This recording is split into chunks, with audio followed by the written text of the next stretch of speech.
Olá, alunos da turma 901, eu sou a professora Thaís e no vídeo de hoje nós falaremos sobre evidências da evolução.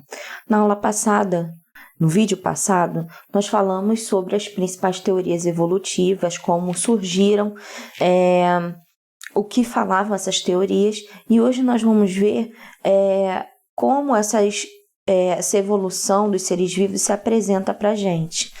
Então, começando, nós falaremos sobre os fósseis. Os fósseis, eles são restos ou vestígios de seres que viveram no passado e foram preservados. Para quem não lembra, os fósseis eles são encontrados principalmente em rochas sedimentares, ou seja, são aquelas rochas que são fragmentos de outras rochas. Então, esses fragmentos vão se depositando, então tá lá o corpinho do animal, o animal morreu, né? Então, esse corpinho vai sendo coberto por camadas de fragmentos de rochas. Essas rochas vão se solidificando e provocando uma pressão e uma temperatura correta, onde esse corpo do animal vai se mineralizando. Então, vai formando marcas, né, na rocha sedimentar, ou mesmo mineralizando ainda mais os ossos que o animal já tem. Então, podem ser desde de plantas, insetos, até grandes répteis, né, como os dinossauros. Outra evidência da evolução, gente, são os órgãos homólogos. Os órgãos homólogos são órgãos que têm a mesma origem embrionária, porém eles têm funções diferentes, tá?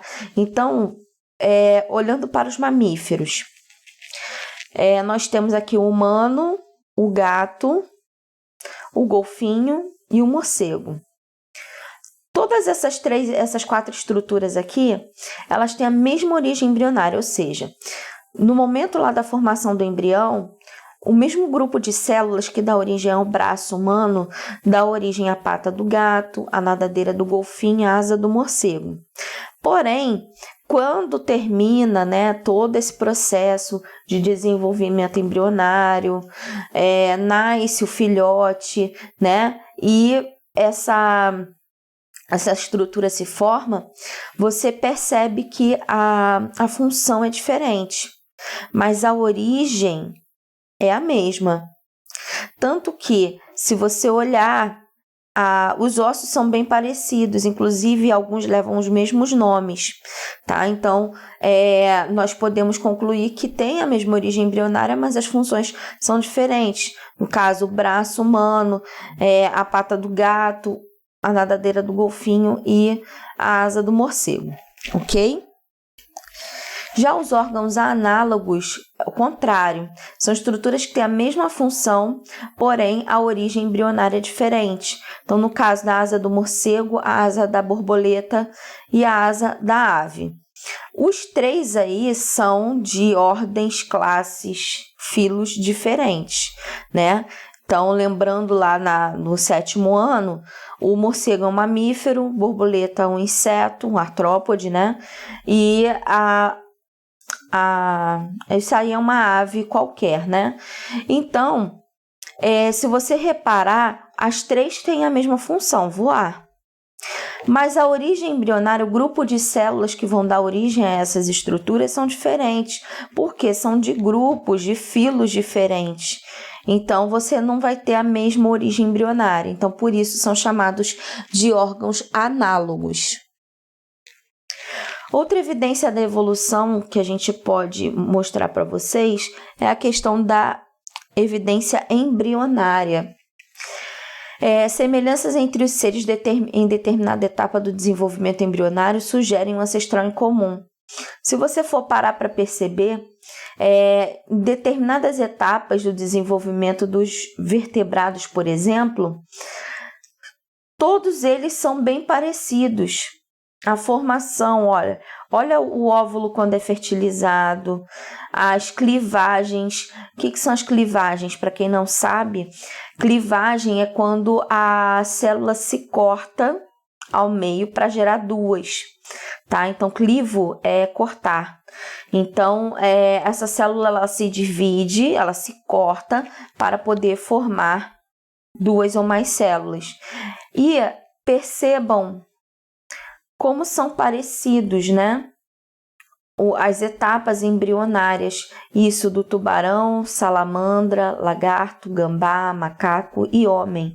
Ou seja, são de classes distintas, porém são do mesmo filo, e isso sugere, por isso que eles são até do mesmo filo também. É uma das características que sugerem isso. Por quê? Porque justamente eles têm semelhanças quando embriões, beleza? Adaptações. Nós falamos muito de adaptações quando nós falamos sobre evolução, né? Nós sabemos que durante a evolução dos seres surgiram estruturas, ao acaso, onde essas estruturas garantiram a sobrevivência dos seres no ambiente onde eles vivem. Então, o que seriam adaptações? São as características dos organismos que os permitem sobreviver e se reproduzir melhor em seu ambiente do que se não as possuísse. Então, em N situações a gente pode perceber essa questão da adaptação. Uma coisa que se pensa muito, né? A galera acha que a adaptação ela surge para fazer o ser, a evolução, né?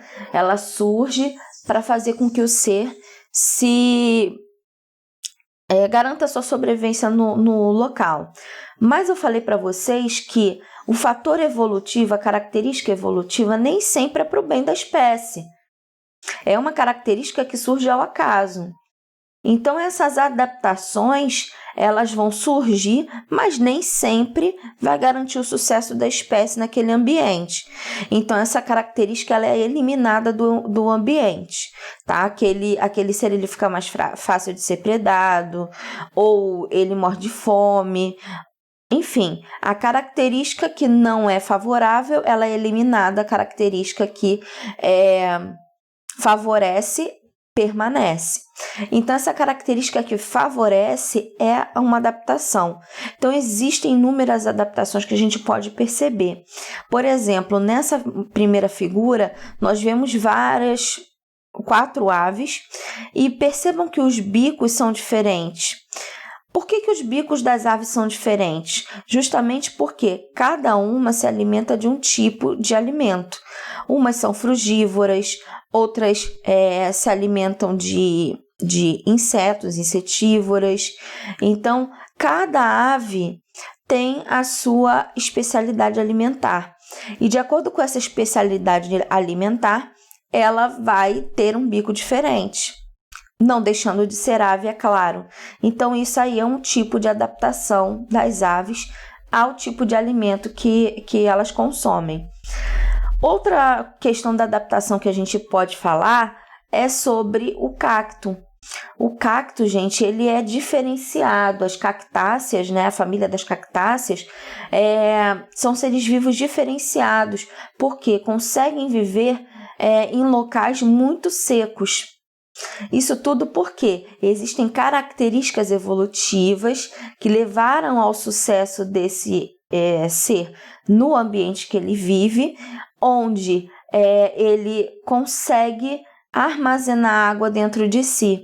Não sei se vocês já ouviram a história de que se você cortar o caule do cacto, você encontra água dentro.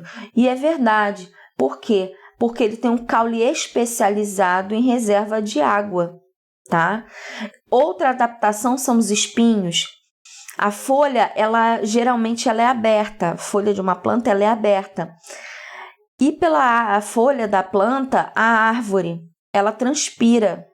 A planta, ela transpira através da folha, ou seja, perde água. Seria bom para a planta ter a sua folha abertinha num ambiente muito seco?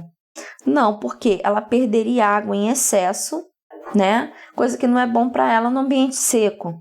Então, o que aconteceu? Anos de evolução, surgiu a característica onde a folha ela se fechou em um espinho. Ou seja, esse espinho é uma adaptação de folha, evitando que o cacto perca água para o ambiente. Então, isso também é uma adaptação do cacto para o ambiente que ele vive. Então, pessoal, adaptações existem inúmeras no ambiente, mas não esqueçam, as adaptações elas não surgem porque aconteceu alguma coisa no ambiente e o ser precisa de algo para sobreviver ali. Não. A adaptação ela surge ao acaso. Pode ser favorável ou não. Se for favorável, é considerado uma adaptação, ok? Porque no caso, por exemplo, se a gente for pensar em Lamarck, ele falava que o ambiente forçava o ser a desenvolver uma adaptação para aquele ambiente, né? Quanto mais se utiliza um órgão, mais ele se desenvolve.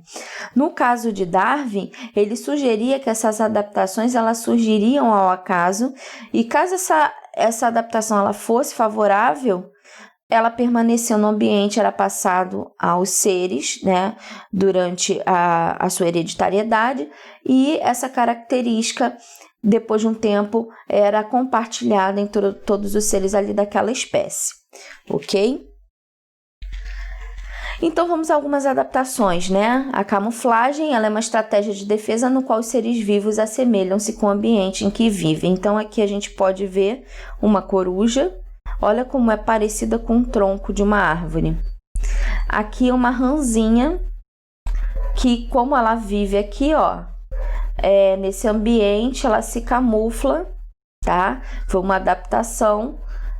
Ela se camufla aqui no ambiente perfeitamente, então o predador provavelmente não consegue vê-la. Aqui é o bicho-pau, tá? Olha como é que ele se camufla aqui no meio desses troncos. Esse aqui é o linguado, é um peixe, tá? Se camufla perfeitamente na areia. Esse aqui é um polvo, olha os olhinhos dele aqui, camuflando ali na areia.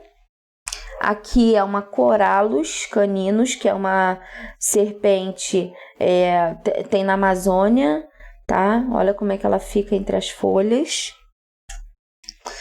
A onça, ela tem essa coloração parda justamente para se diferenciar, não, na verdade se camuflar no ambiente ali do cerrado, por exemplo. Aqui é uma mariposa, olha como parece o tronco, né? Agora, o mimetismo. Diferente da camuflagem, o mimetismo é quando o ser ele se assemelha física ou comportamento, se assemelha ao comportamento, né, de uma outra espécie, com a intenção de mostrar que é perigoso, tá, para se proteger dos predadores. Então, aqui, é uma lagarta que imita a cabeça de uma cobra, a cauda dela, essa cobra aqui provavelmente é a jararaca, tá? Então, nenhum animal preda ela porque justamente é bem parecido com uma cobra. E o exemplo clássico, que é a falsa coral e a coral verdadeira. A coral falsa, ela não tem veneno, geralmente, tá? Mas imita o padrão de coloração da cobra coral verdadeira. E isso faz com que os predadores não a queiram como alimento. Existe também o aposematismo, que é uma coloração de advertência aos predadores, que é uma característica adaptativa utilizada por animais e alguns vegetais como mecanismo natural de defesa.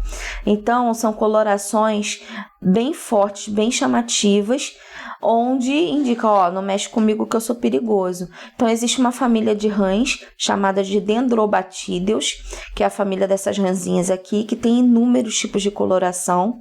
Elas têm várias microglândulas pelo seu dorso, pelo seu corpo. E essas microglândulas produzem um veneno de altíssima potência, muito, muito forte. Tá? Então, justamente para não serem predadas, e elas emitem essa coloração de aviso no corpo.